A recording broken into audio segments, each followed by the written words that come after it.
श्री भागवत भगवान की जय। आप ये तीसरा अध्याय आप सुनिए। सनकादिकों के मुख से सुनकर भक्ति का संतुष्ट होना तथा ज्ञान वैराग्य की पुष्टि। सूत जी ने कहा, हे ऋषियों, नारद जी ने सनकादिकों से कहा कि मैं अवश्य ही श्रीमद् भागवत की कथा का ज्ञान यज्ञ प्रारंभ करूंगा। आप कृपया हमें वह स्थान बताइए जहां मैं इसे आरंभ करूं। सनकादिकों ने कहा कि हरिद्वार के समीप गंगा जी के तट पर आनंद नामक एकांत वृक्ष और लताओं से संपन्न मनोहर स्थान इस कथा के लिए उपयुक्त है। वहां आप इसको आरंभ करें। यह सुनकर नारद जी श्रीमद् भागवत की कथा का ज्ञान यज्ञ करने के लिए पहुंचे। साथ में सनकादिक ऋषि भी आए। इस यज्ञ का समाचार सर्वत्र फैल गया। अतः इसे सुनने के लिए भृगु आदि ऋषि, वेद वेदांत आदि शास्त्र, गंगा आदि नदियां, पुष्कर आदि सरोवर, दंडक आदि वन अपने दिव्य स्वरूप धारण कर कथा सुनने के लिए आए। जब इस कथा के आरंभ में शंख ध्वनि हुई तो आकाश से पुष्प वर्षा होने लग गई। प्रारंभ में सनकादिकों ऋषियों ने कहा कि इस पुनीत श्रीमद् भागवत में 12 स्कंद और 18,000 श्लोक हैं। जहाँ यह कथा होती है वह स्थान तीर्थ बन जाता है। हजारों अश्वमेध यज्ञ और सैकड़ों वाजपेयी यज्ञ श्रीमद् भागवत की कथा के 16वें भाग के बराबर भी फलदायक नहीं है। इस शरीर में पाप तभी तक बचता है जब तक वह श्रीमद् भागवत की कथा नहीं सुन लेता। ओम नमो भगवते वासुदेवाय इस मंत्र के आधे या चौथाई भाग के भी जपने से उत्तम गति प्राप्त होती है। इस कथा के लिए कोई समय या दिन निश्चित नहीं है, किंतु कली में चित्तवृत्तियां अधिक काल तक रोकी नहीं जा सकती। अतएव इस कथा को 7 दिन में समाप्त कर देना श्रेष्ठ है। इसको 1 सप्ताह सुनने से ही जप, तप, योग, समाधि और तीर्थाटन आदि कर्मों से कहीं अधिक फल प्राप्त हो जाता है। सौनक जी ने कहा, हे सूत जी, श्री कृष्ण जी की कथा का यह श्रीमद् भागवत पुराण सर्वधर्मों में श्रेष्ठ और कल्याण प्रद कैसे हुआ? सूत जी ने कहा, जब श्री कृष्ण जी थे तो इनसे उद्धव जी ने यह प्रश्न किया कि जब आप नर लीला समाप्त कर अपने धाम को चले जाएंगे तो फिर कली में यह गौ रूपी पृथ्वी किसकी शरण में जाएगी? यह प्रश्न सुनकर श्री कृष्ण जी चुप हो गए। अपने तेज को श्रीमद् भागवत में स्थिर कर अंतर्ध्यान हो गए।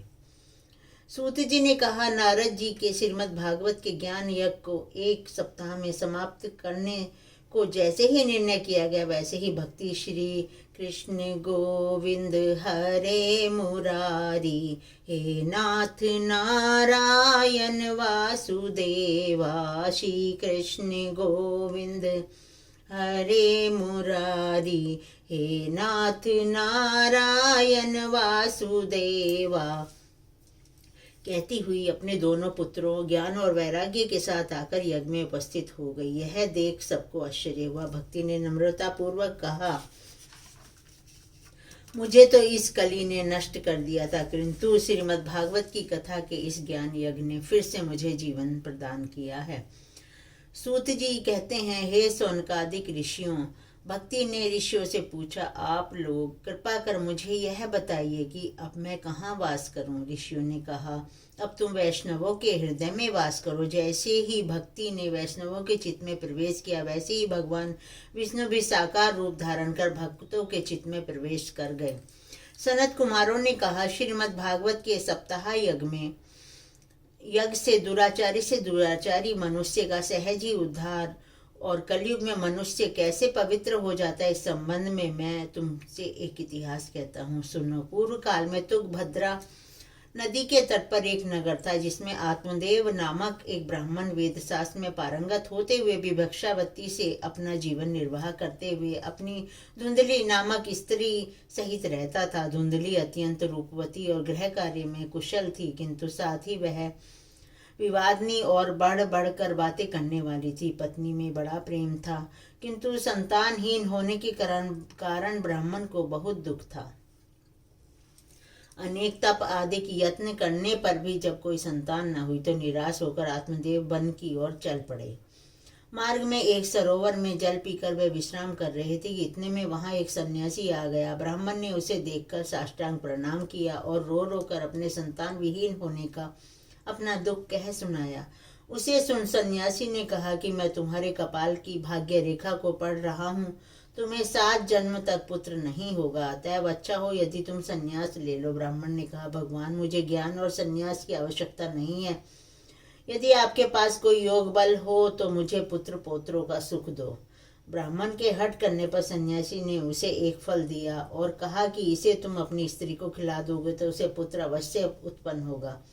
फल को लेकर आत्मदेव प्रसन्नतापूर्वक घर आए और उसने अपनी पत्नी को फल देकर कहा कि इसे खा लो, इससे तुमको पुत्र अवश्य होगा। फल देकर इस ब्राह्मण देव तो बाहर चले गए। उधर धुंधली अपनी एक सखी से रोकर कहने लगी कि मैं इस फल को खाकर गर्भ धारण नहीं करूंगी, क्योंकि गर्भ से स्त्री को कष्ट ही कष्ट है और इससे मृत्यु भी हो सकती है। ऐसा तर्क वितर्क कर उसने उस फल को अपनी गऊ को खिला दिया और अपने पति से झूठ ही कह दिया कि मैंने फल खा लिया है तथा मेरे गर्भ रह गया है।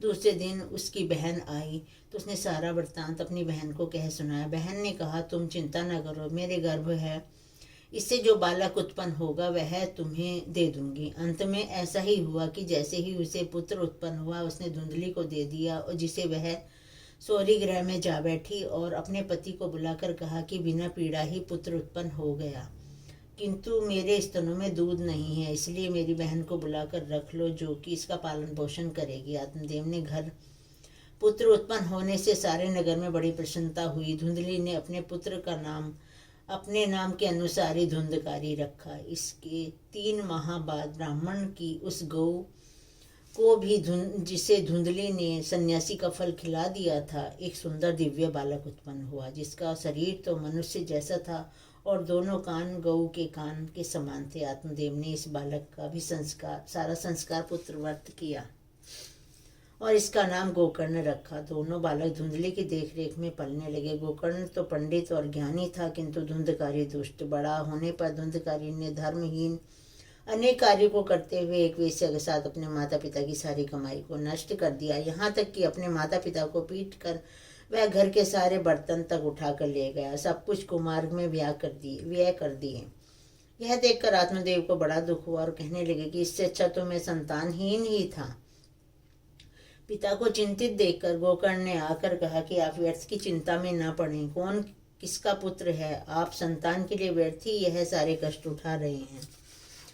गोकर्ण की बात सुनकर 60 वर्ष से वृद्ध आत्मदेव को ज्ञान उत्पन्न हो गया और वह वन को चले गए। श्री भागवत भगवान की है आरती, पापियों को पाप से है तारती। श्री भागवत भगवान की है आरती, पापियों को पाप से है तारती।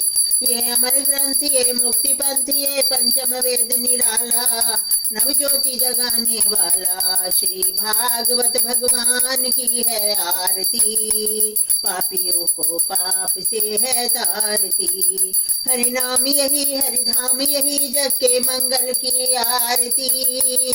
ये शांति गीत पावन पुनीत, पापों को मिटाने वाला, हरि दर्श कराने वाला। श्री भागवत भगवान की है आरती, पापियों को पाप से है तारती। यह सुख करनी, यह दुख हरनी, श्री मधुसूदन की आरती।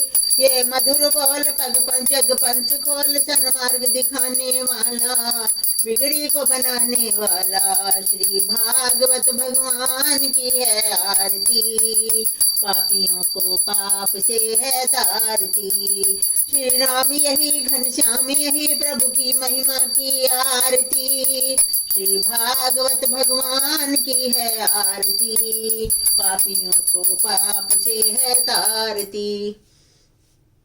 हे श्रीमद् भागवत भगवान, मेरी ये पूजा आप स्वीकार कीजिए और मेरे पति की आत्मा को, मेरे पति श्री दर्शन दयाल की आत्मा को शांति दीजिए, उन्हें सर्व सुख दीजिए, मोक्ष प्रदान कीजिए।